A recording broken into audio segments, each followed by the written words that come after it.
Eruvin Daf Samarzain Amoudbed, bonjour.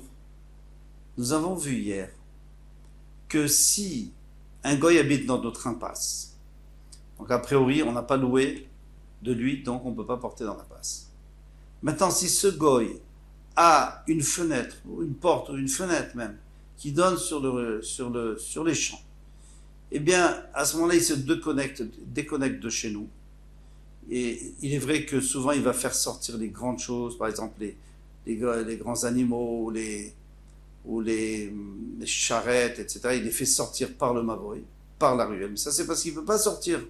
Il n'y a pas de place par la petite fenêtre. Mais lui, c'est sûr que lui, il préfère sortir par la petite fenêtre, tout ce qu'il peut, parce que ça donne sur un champ. Et les champs sont larges, il a de la place, il a de l'ouverture, il a de l'air. Même pour lui. Alors à ce moment-là, il n'est qu'un invité dans notre mavoy, dans notre ruelle, et on peut porter.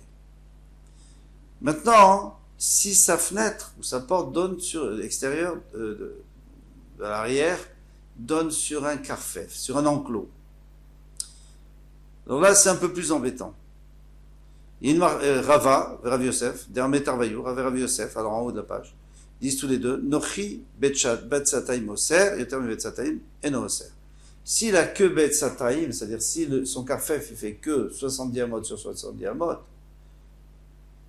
eh bien, à ce moment-là, on peut dire que c'est pas évident qu'il préfère cette sortie que la sortie sur la ruelle, parce que c'est relativement petit. Maintenant, 70 amot, ça fait que 35 mètres sur 35 mètres. Mais si ça fait plus que ça, alors certainement qu'il préfère la sortie arrière et passer à l'avant, donc il ne nous rend pas sourd le mavoy. Yoter mi betzatem eno oser. Ve Israël, maintenant admettons que c'était pas un goy, c'était un juif, mais qu'il n'avait pas fait de hérouve avec nous, il avait oublié de faire un hérouve avec nous, donc il n'y a pas de goyim dans cette rue, mais il y a un juif qui n'a pas fait de hérouve, donc lui c'est le même problème, il nous rend sourd parce que s'il y en a un qui ne participe pas, personne n'a le droit de porter. Mais si lui, ce juif-là, il a une sortie vers l'extérieur, alors on peut dire qu'il n'est aussi qu'un invité chez nous, et sa vraie sortie, c'est vers l'extérieur parce qu'il y a plus de place. Alors attention, Israël, Betzataim et Nooser, jusqu'à 2 séines, c'est-à-dire jusqu'à 70 amot sur 70 amot, il ne rend pas à sourd, donc c'est exactement le contraire du goy. Yoter, mi Betzataim Oser. Et plus que Betzataim, il est Oser. Bien sûr, c'est logique. Pourquoi? Parce que si c'est moins que Betzataim, alors il peut porter dans cet enclos. Donc c'est sûr que c'est plus sympa que de sortir là-bas que de sortir dans la ruelle où il y a tout plein de monde. Mais si c'est plus que 2 séines et que ça n'a pas été entouré pour une dira, pour une habitation, alors on sait qu'on n'a pas le droit de porter. Pas plus que 4 amot. Donc, eh bien, dans ce cas-là, il veut pas sortir là-bas. Lui, il préfère utiliser le mavoy. L'entrée principale, et à ce moment-là, il est au cerf sur nous puisqu'il n'a pas fait de héros. Ba'amine Rava Bachaklae, Meravuna, il demande Rava Bachaklae de Ravuna, Patoir le Karfef Maou. Alors il pose la question qu'on vient de répondre, lui il ne savait pas. Amarlé, quelqu'un qui a une ouverture vers la Karfef, Amarlé Ambrou Betzataim Oser, Yoter Betzataim en Oser. Alors si c'est un goy, maintenant on parle du goy, si c'est moins que cet Betzataim, eh bien, il est au cerf sur nous parce qu'il ne va pas sortir par derrière. Ça n'intéresse pas, c'est pas assez grand. Plus, il n'est pas au cerf parce qu'il sortira par là-bas et ça sera son entrée principale. Amar Oula dit, Amar Birchan Karfef Yotem Betzataim Shelo Kaflidira. Si c'est un Karfef, donc un enclos qui est plus que Betzataim, mais n'a pas été entouré pour dire, Afilukour, Afilukouraïm, Azorek le Torcho Chayav. Celui qui jette dedans, il est Chayav. Vous vous rendez compte, c'est un enclos qui n'a pas été entouré pour la dira, donc on n'a pas de portée dedans. Donc a priori, c'est un reshut arabim. Non, c'est un reshut ayachid. Minatora, c'est un reshut ayachid. Donc celui qui jette un objet du reshut arabim dedans, il est chayav. Maïta, ma'mechitsaï. En vérité, c'est un reshut ayachid. C'est bien, c'est fermé. Et là, chez Mechesoret Diorin. Alors la seule chose qui manque, c'est qu'il n'y a pas d'habitants. Donc la maison dit qu'il ne faut pas porter là-bas. Parce que comme il n'y a pas d'habitants, alors ça a l'air plutôt d'un domaine public. Mais alpi strict Torah, strictement d'après la Torah, eh bien, c'est un reshut hayachid. Metiv Ravuna bar Chinena. Alors Ravuna bar Chinena, il n'a pas tellement apprécié parce qu'il voit un peu le contraire. C'est là, chez Bayam. Il y a un rocher dans la mer. Gavo Asara, donc il est haut de 10 Tfachim. Chavarba. Et il est large de 4 Tfachim. Donc ça s'appelle un Reshut Hayachid. On sait très bien, parce que tout ce qui est haut, c'est comme s'il y avait une Mechitza. Peu importe, est-ce que c'est une clôture, un mur qu'on a construit, ou alors c'est une hauteur naturelle de 10 Tfachim. On sait même, en plein milieu du Reshut Hayachid, s'il y a un poteau comme ça qui fait 4 sur 4 et 10 de haut, c'est fini, c'est un Reshut Hayachid, c'est un domaine privé. On ne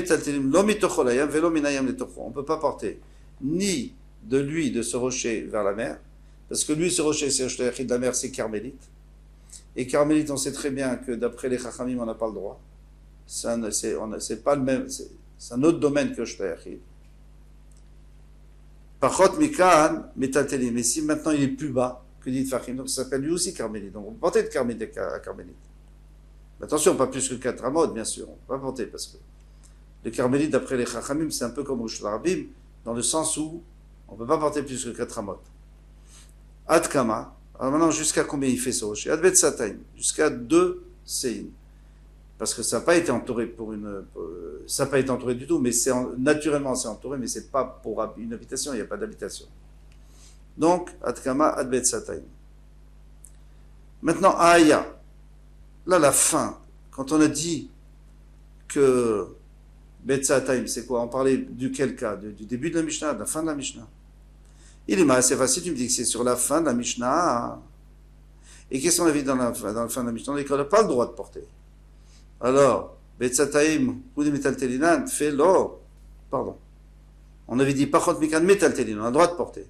Toi, tu me dis seulement jusqu'à 2, mais s'il est plus grand que 2 Sein, s'il est plus grand que 70 sur 70, tu dis on n'a pas le droit de porter de la mer au rocher. Pourquoi pas? Vers Carmélite, les Carmélites, Carmélites. De toute façon, c'est un Carmélite. Qu'il soit petit ce Carmélite ou immense, c'est pas grave. Toi, de toute façon, tu ne fais pas plus que 4 amotes. Juste, tu transportes de l'un à l'autre, de la mer, tu poses sur le rocher. Et là, la Varecha. Donc, c'est sûr que ça ne se parle pas de la Recha, de la Sefa, où c'était interdit. Ça parle de la Recha où c'était. Pardon, je m'excuse. Ça ne parle pas de la Sefa où c'était permis. Parce que ça, si on permet, peu importe si c'est grand ou pas grand, de toute façon, c'est un Carmélite, parce que ça ne fait pas 10 Fachim de haut. Et dans la Recha où ça faisait 10 Fachim de haut, donc c'était un Reshut Hayachid. Alors là, oui, il y a une différence, parce qu'un Reshut Hayachid, c'est jusqu'à Betzataim. Après, c'est plus un Reshut Hayachid. C'est un Carmélite. Verikama. C'est là, chez Bayam Gavoa, Sarah, Verochavarba, si il est haut de 10 et large de 4. On ne peut pas, parce qu'on ne peut pas porter de la mer ou vers la mer, parce que ça c'est Reshut Hayachid et ça c'est Carmélite. Vetkama, Betzataim. Jusqu'à Betzataim. Avaliter, Betzataim, Metaltelim. Mais si c'est plus que Betzataim, donc ça redevient un Carmélite. Et si ça redevient un Carmélite, eh bien on a le droit de transporter du bateau, par exemple, au rocher. Metaltelim. Alma Carmélite. Donc tu vois bien que c'est un Carmélite. Si on peut porter, c'est pas un Reshut Hayachid. Parce que si c'est un Reshut Hayachid, eh bien on ne pourrait pas porter. Donc ça c'est un problème, tu as des Rabbi Yochanan. C'est une question contre Rabbi Yochanan. Parce que lui il a dit que même plus que 2 Sein, c'est quand même un Reshut Hayachid de la Torah. C'est seulement des Rabbanan qu'on ne lui a pas permis de porter à l'intérieur. Mais un Karfef, à partir du moment où il est entouré, même s'il fait 10 km, et ça s'appelle un Reshut Hayachid. Si c'est un Reshut Hayachid, alors pourquoi tu peux porter de la mer au Reshut Hayachid? Comment c'est possible? Amarava mandelo yadai tarutse matnaita tiufta motiv le Rabbi Yochanan. Alors, Rava, il a dit comme ça, d'une manière pointue, il a dit quoi? Ceux qui ne savent pas expliquer les Braithot, les Mishnayot, alors eux, ils vont poser des questions sur Rabbi Yochanan. T'as pas compris? T'as pas compris? C'est ça le pshat de la Mishnah. Léolam Aresha.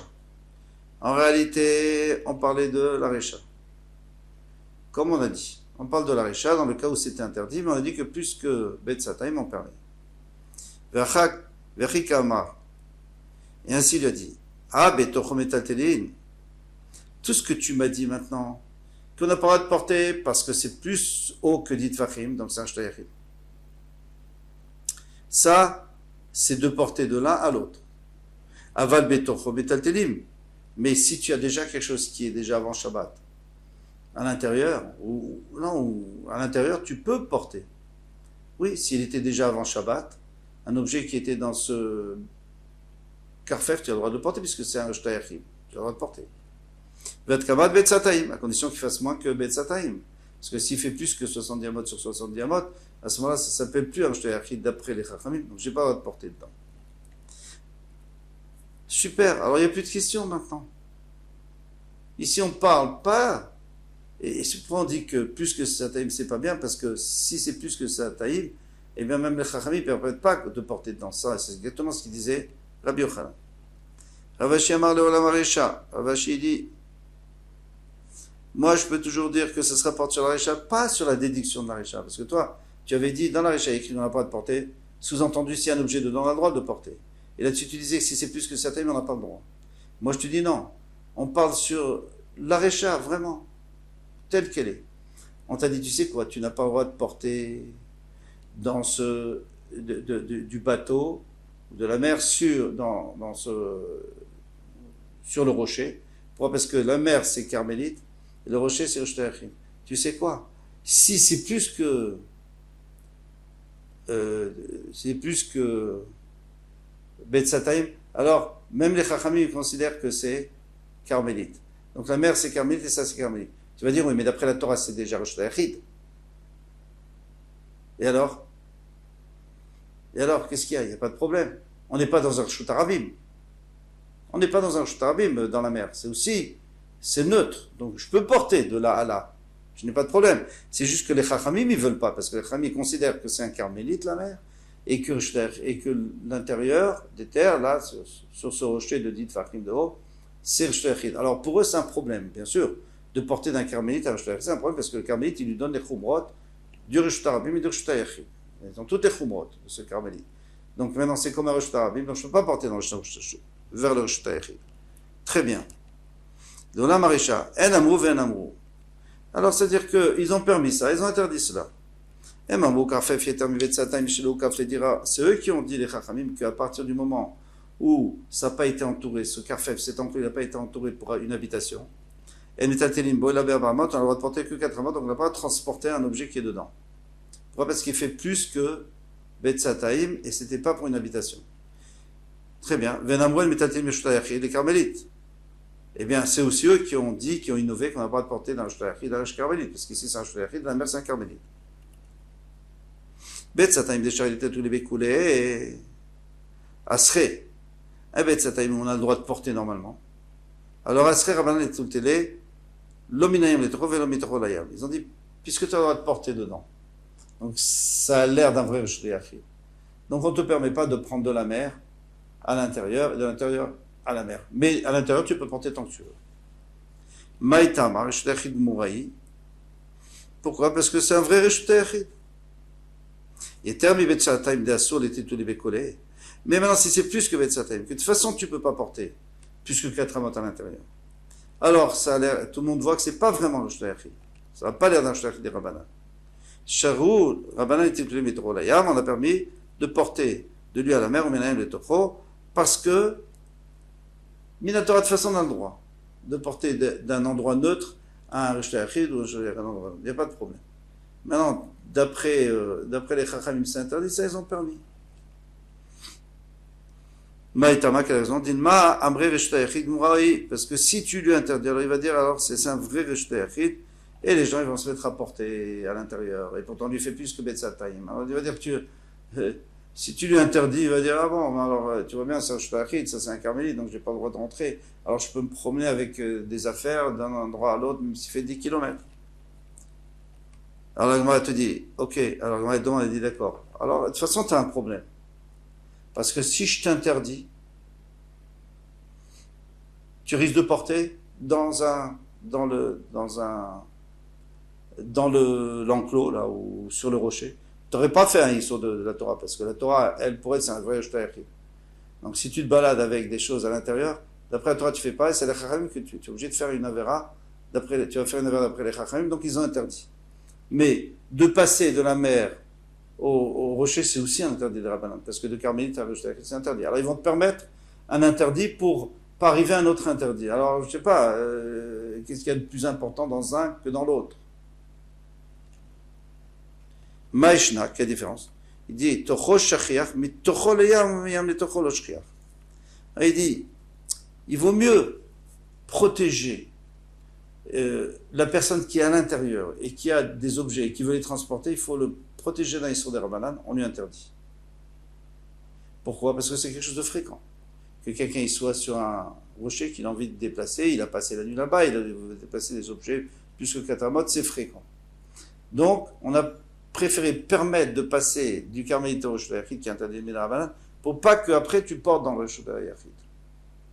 Qui est en fait pas un Rosh Yachid des Rabbanan parce qu'il est trop grand. Tandis que le contraire, tu vas pas maintenant me dire, ah oui, mais tu es en train de faire une avare parce que tu passes d'un carmélite à un Rosh Yachid. Parce que ça, les Chachamim, ils ont préféré laisser ça, lui permettre ça, pour qu'ils comprennent que l'autre est interdit, c'est-à-dire de porter dans l'enceinte ou sur le rocher de porter plus que 4 amas. Et là, ils vont te permettre ici, pour que tu comprennes que là-bas, c'est interdit. Et de toute façon, c'est rare. Donc, il y avait un enfant, il fallait lui faire Brit Mila, Shabbat. Et on avait besoin d'eau chaude pour le laver avant. Alors, c'est pas Pikoach Nefesh. Après, c'est dangereux. Si on ne lave pas, on a même le droit de chauffer de l'eau. Mais ici, c'était pour avant, pour le renforcer un peu. Alors ça, on a le droit seulement si on a de l'eau chaude. Et l'eau chaude s'est renversée. On avait préparé, ça s'est renversé. Amarleu Rabba a dit Naïtoulé, Chamime, Migoy Betaïd. Donnez, comme ils habitaient dans la même cour, alors donnez-lui de nous, on a de l'eau chaude. De ma maison. Marlé Abaye Vealo Arvinan. Mais personne n'a fait de rouvre. Lui, Rabba, il ne savait pas, c'était Rosh Shiva, lui, il ne s'occupait pas de ça. Il y avait des Talmidim qui devaient s'occuper. Et on n'a pas fait de rouvre. Amarlé Nismocha Shitouf. Il a dit, bah alors on n'a qu'à compter sur le Shitouf, parce qu'il y en a qui disent, c'est une marloquette. Est-ce que, d'après Rabbi Meir, il faut les deux? Il faut un rouvre pour les Chatzerot, pour les gens qui habitent dans la cour, et il faut un Shitouf pour les gens qui habitent dans le Mavoy, c'est-à-dire pour les Chatzerot qui habitent sur le Mavoy. Mais ça, c'est d'après Rabbi Meir. Et la Lacha, on fait ça, les Khatrina. Mais Bedi Abad, si on n'a pas fait, on va d'après les Chachamim. Ils disent que l'un ou l'autre. Si tu as fait un Shitouf, c'est bien. Parce que le Shitouf, c'est-à-dire on associe toutes les cours et bien sûr les habitants qui sont dans les cours. Donc on peut porter même dans la cour. À Marley, à Lochet-Fina, on n'a pas fait non plus. Ils ont oublié, ils n'ont pas fait. Alors, troisième solution, Nimroul et le Nochil étaient les. Alors demande à un goy de porter dans le cours. De toute façon, c'est comme il est Rabbanan, donc tu dis à un goy de le faire. Amarabaye, moi je voulais poser une question à Rabat quand il a permis ça, parce que moi je pense que c'est interdit. Le chef kan Rav Yosef ne m'a pas laissé. Rav Yosef c'est le chaver de Rabat, il a dit non, tu poses pas la question. Maintenant c'est pas le moment. Écoute ce qu'il te dit. Damar, Rav Yosef, Amarav, parce que Rav Yosef va dire au nom de Rav Kahana, qui a Vinan Berav Yehuda, quand on apprenait la Torah chez Rav Yehuda, avait Amarlan, il nous a dit, Bedoraita Modvinan, si par exemple il y a un raf qui permet quelque chose qui a l'air assommé de Raïta, de la Torah, alors tu lui poses la question, tu dis voilà, mais on a vu dans cette Mishnah, etc. Et s'il te répond, alors tu peux porter. Maintenant, Bede Rabbanan, Avdin al-Maaseh. Mais si c'est un Issour de Rabbanan qu'on risque de transgresser, si vraiment il se trompe, eh bien, Avdin al-Maaseh, on écoute ce qu'il nous dit. Il a dit on peut, alors on fait. Vadar Mudvinan, tu vas apprendre, lui demander, je voulais apprendre. J'ai pas compris, parce que la Mishnah a l'air de dire autrement. Mais pourquoi tu l'écoutes maintenant? Parce que au pire, même si tu trompes, c'est seulement des Rabbanan. Donc tu ne vas pas commencer à aller contre son avis. Et donc, tu fais ce qu'il te dit, et après tu lui poses la question. Donc j'ai pas posé ma question. Les bâtards arrivent plus tard, après qu'on ait fait ce qu'il fallait faire, Amarli, Maï Baït Leutouvé. Alors Rav Yosef, il m'a dit, qu'est-ce que tu voulais demander? Neymar, à Rabat, qui était le Rosh Yeshiva. Amarli, il lui a dit, Tania, Aza Adreshut. Eh bien, il y a une braïta qui nous dit que Aza, c'est Shvut, pardon. Aza, c'est Shvut.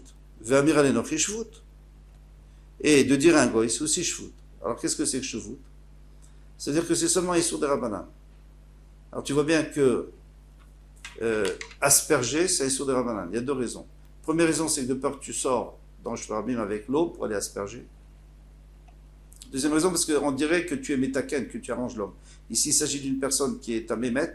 Donc, le troisième jour et le septième jour, il faut l'asperger pour qu'il soit Taor. Il faut asperger avec l'eau de la vache rousse. Maza shvut, dont on n'a pas Shvena dochet Shabbat, de la même manière que asperger, c'est un shvut, et c'est un issur de Rabbanan, et ça ne repousse pas le Shabbat. Même si le 7e jour, c'est Erev Pessah, et si on n'asperge pas, donc il ne pourra pas apporter le Korban Pessah, eh bien tant pis, il fera Pessah chez lui. C'est une mitzvah quand même. Ça empêche la mitzvah. Afamira l'enochi shvut. Maintenant aussi c'est une mitzvah, c'est pour le bébé. Mais alors, de dire à un goy, c'est aussi un issur de Rabbanan. Vena dochet Shabbat, ça ne repose pas Shabbat. Alors pourquoi tu peux dire à un goy de transporter dans notre hatzer? Mais c'est un issur de Rabbanan puisqu'il n'y a pas d'érouv. Alors il a répondu à Marley, Velo shanelach ben shvut deit bamaase, et shvut delot vedel bamaase. Est-ce qu'il n'y a pas de différence pour toi entre un shvut où il y a un issur de Oraita en jeu? Tu dis à un goy de faire un issur de Oraita. Par exemple, tu dirais d'aller chauffer de l'eau. D'accord, ça on n'aurait pas permis. Mais ici, c'est un shvut, c'est-à-dire tu dis à un goy de faire un issur de Rabbanan. Eh bien, ça s'appelle shvut des shvut, ça s'appelle un shvut, c'est-à-dire tu dis à un goy, rien que le fait de dire ce n'est que midrabanan, puisque c'est pas un issur de la Torah. Et le goy, s'il le fait, ce n'est que un issur de Rabbanan. Donc c'est un issur de Rabbanan sur un issur de Rabbanan. Donc ça on a permis bim comme mitzvah, dans un cas où il y a une mitzvah. Par contre, si tu lui avais dit chauffer de l'eau, oui, j'aurais interdit. Et Azaa, c'est juste un issur de Rabbanan, c'est pas un sur un autre, puisque c'est toi qui le fais. Tu dis pas à un goy de le faire. Donc tu dois le faire toi, et à ce moment-là, ça s'appelle un vrai shvut. Parce que tu vois bien que jamais Rabat a dit qu'il fallait qu'il aille chauffer. Ou il n'a pas dit de chauffer. Donc, de chauffer de l'eau. Donc, on voit bien qu'il ne voulait pas faire de issur de Raïta. C'est lui, il va chauffer de l'eau. Voilà, comme ça on reste. C'est la maskana ici. Kol Touv. À bientôt. Zrat Hashem.